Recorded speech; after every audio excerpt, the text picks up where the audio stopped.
خواجہ قطب الدین بختیار کاکی سب کہہ دو رحمت اللہ علیہ، بڑا ولی ہے، بڑا ولی ہے۔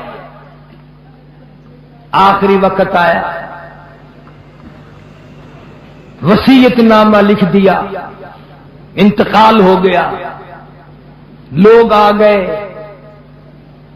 اتنا اچھا زمانہ تھا، مولانا مناظر احسن گیلانی رحمت اللہ علیہ نے لکھا ہے کہ خواجہ قطب الدین کا جنازہ پڑھنے کے لیے جو مجمع آیا ہوا تھا اس میں کم سے کم 15,000 محدث تھے، 50,000 قاری تھے، 80,000 ناظر قرآن پڑھنے والے تھے۔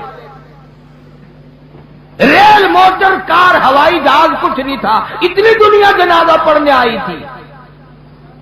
جب وصیت نامہ کھولا گیا، توجہ کرنا، بس یہ بات لکھ کر اگر آج آپ لے گئے تو انشاءاللہ میرا واز کامیاب ہو جائے گا، جلسہ کامیاب ہو جائے گا۔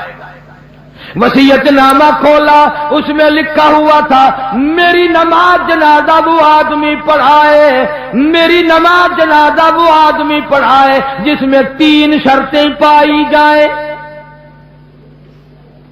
میری نماز جنازہ وہ آدمی پڑھائے جس میں 3 شرطیں پائی جائیں۔ پہلی شرط یہ ہے ساری زندگی میں، ساری جوانی میں آج تک ایک دن بھی اس کی جماعت کی نماز تو کیا تکبیر اولا بھی فوت نہ ہوئی ہو۔ ایسا آدمی میرا جنازہ پڑھائے جس نے جب سے ہوش و حواس سنبھالا ساری زندگی میں اس کی نماز نہیں، جماعت نہ گئی۔ پہلی شرط تو یہ، اور دوسری شرط یہ ہے میری نماز جنازہ وہ آدمی پڑھائے جس کی ساری زندگی میں کبھی تہجد کی نماز قضا نہ ہوئی ہو۔ تیسری شرط یہ ہے میری نماز جنازہ وہ آدمی پڑھائے جس کی ساری عمر میں، ساری زندگی میں، بیماری میں، سفر میں، تندرستی میں، کاروبار میں، کسی حال میں بھی اس کی نگاہ غیر عورت پہ کبھی نہ پڑی ہو، غیر محرم عورت پہ اس کی کبھی نہ نظر پڑی۔ اب یہ تینوں شرطیں بڑی سخت، وصیت نامہ پڑھ کر سنا دیا گیا، کوئی آگے آنے کو تیار نہ ہوا، نہ محدثین میں سے، نہ مفتیوں میں سے، نہ قاریوں میں سے، نہ عالموں میں سے، نہ حافظوں میں سے، کوئی آگے آنے کو تیار نہیں۔ کیوں؟ سب کو یاد تھا بھی جماعت بھی کبھی نہ کبھی نکل جاتی ہے، تہجد بھی رہ جاتی ہے، اور دوستو سچائی کا زمانہ تھا اس لیے کوئی آگے نہ آیا۔ اگر آج کوئی یہ وصیت نامہ لکھ کر رکھے گا انشاءاللہ بغیر جنازے کے تشریف لے جانا پڑے گا۔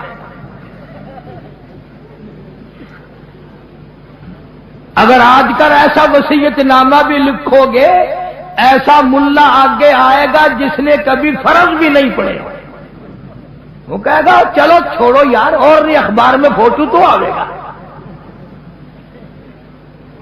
تینوں شرطیں بڑی سخت، خواجہ قطب الدین بختیار کاکی رحمت اللہ علیہ کی لکھی ہوئی شرطیں۔ صبح سے لے کر شام ہو گئی، عصر کا وقت آ گیا، جنازہ رکھا ہوا ہے، خلقت خدا کی آئی ہوئی ہے، نہ کسی میں یہ شرطیں پائی جائیں، نہ کوئی جنازہ پڑھائے۔ عصر کی نماز کا وقت جب قریب آیا، ایک آدمی صف میں سے نکل کر آگے آیا، جنازے کے قریب آیا اور منہ سے کپڑا اٹھا کے کہنے لگا او خواجہ تجھے کیا ملا، تجھے کیا فائدہ پہنچا، تجھے کیا چیز حاصل ہوئی، جاتے جاتے میرا پردہ کیوں کھول گیا۔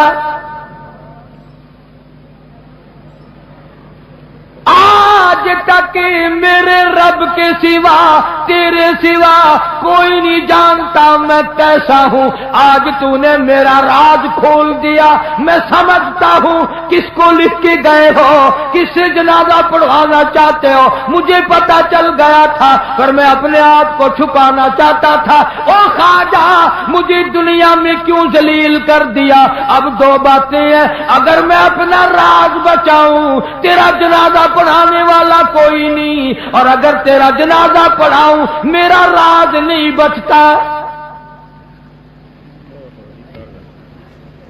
کون ہے آج میرا پردہ بچائے؟ تو نے تو اپنا فائدہ کر لیا, میرا نام لکھ کر چلا گیا, شرطیں میرے بارے میں لکھی ہیں. آج کے بعد دنیا مجھے کیا کہے گی؟ ابھی موت نہ جانے کتنا دور ہے. اگر اس کے خلاف ہو گیا میں کالی کملی والے کو کیا منہ دکھاؤں گا؟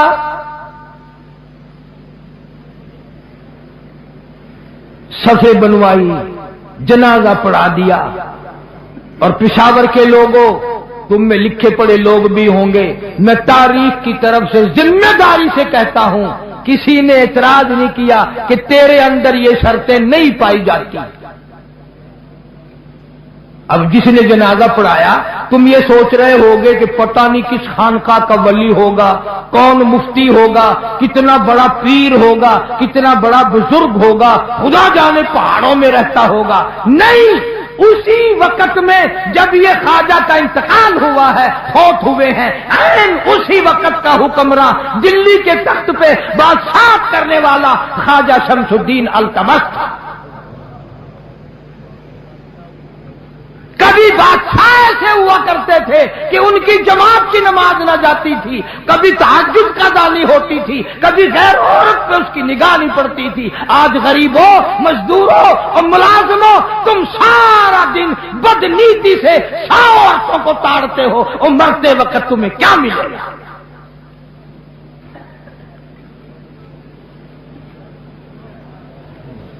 اور یہ لازمی بات ہے, جب بادشاہ متقی ہو, جب بادشاہ اتنا بڑا ولی اللہ ہو, جب بادشاہ اتنا بڑا دین حق کا پابند ہو, تو رعایا کا کیا حال ہوگا؟